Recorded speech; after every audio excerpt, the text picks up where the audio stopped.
नमस्कार, मेरा नाम आलोक है। आप लाइव चीज देख रहे हैं। देखिए, नीतीश कुमार पटना लौट चुके हैं और अब से कुछ देर पहले सम्राट चौधरी भी पटना लौट गए हैं। हम तस्वीर आपको दिखाएंगे। फिलहाल उन्होंने कुछ कहा नहीं है, कोई बात नहीं कही है, लेकिन पटना पहुंचे हैं और उनका ये सरकारी बंगला है 5 देश रत्न मार्ग वाला। सीधा वो एयरपोर्ट से अपने सरकारी बंगले पहुंचे हैं। आपको बता दें, बीजेपी की जो कोर कमेटी की बैठक हुई थी दिल्ली में, वो रद्द कर दी गई है। सम्राट चौधरी पटना आ गए हैं, नीतीश कुमार भी पटना आ गए हैं। आज ही उन्होंने राज्यसभा जाकर अपने पद की शपथ ली है। राज्यसभा के ऑफिशियली हम कहें तो वो सदस्य हो चुके हैं, राज्यसभा सांसद हो चुके हैं नीतीश कुमार।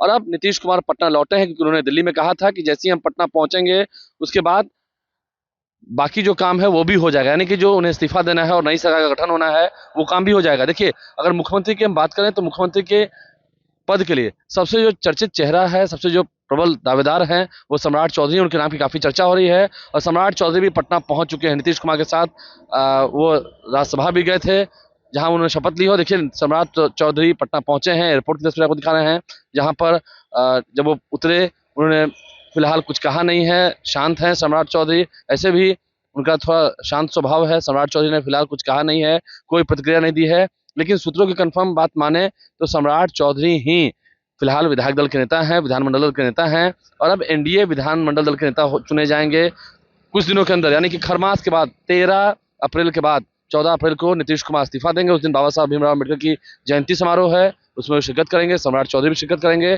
उससे पहले कैबिनेट की मीटिंग होनी है और फिर नीतीश कुमार इस्तीफा देंगे और 15 अप्रैल को बिहार में नई सरकार गठन होना है। सम्राट चौधरी के नाम की काफ़ी चर्चा है।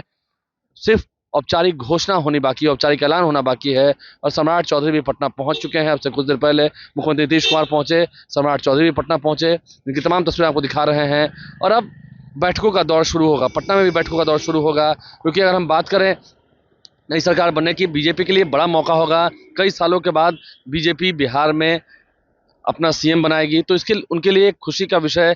हाल ही में बीजेपी ने अपना स्थापना दिवस मनाया है और बिहार में बीजेपी के नेता चाहते थे। खास अगर हम सम्राट चौधरी की बात करें तो सम्राट चौधरी का एक अलग नीति है। सम्राट चौधरी जब से गृह मंत्री बने, आपने देखा है, काम हुआ है, काम दिखता है। अपराधियों को पकड़ा गया है, अपराधियों को दबोचा गया है। कई ऐसे कुख्यात अपराधी जो सरेआम घूमते थे, ठीक है, उन पर शिकस्त कसियाँ दी थी, लेकिन फिर बाहर निकल कर फिर खुलेआम घूमते थे। ऐसे कई इनकाउंटर भी हुए हैं बिहार में। तो ऐसे में सम्राट चौधरी का एक अलग ही क्रेज़, अलग ही जलवा है। सम्राट चौधरी के नाम की काफ़ी चर्चा है और जहाँ तक हमारे कंफर्म सूत्रों की माने तो सम्राट चौधरी ही बिहार के अगले सम्राट होंगे, अगले मुख्यमंत्री होंगे। उन्हें सेवा करने का मौका दिया जाएगा। ऐसे में सम्राट चौधरी पटना पहुँच चुके हैं। देखना होगा, बैठकों का दौर शुरू होगा अब कल से। किनके घर में किनके किनके दरबार लगते हैं, किनकी किनकी मुलाकातें होती हैं, नीतीश कुमार से मिलने कौन कौन जाते हैं, सम्राट चौधरी से मिलने कौन कौन आते हैं, कहाँ कहाँ पर बैठकें होती हैं, क्योंकि एनडीए विधायक दल की बैठक होगी, एनडीए विधानमंडल दल की बैठक होगी और उसमें ही फिर सब कुछ तय होगा।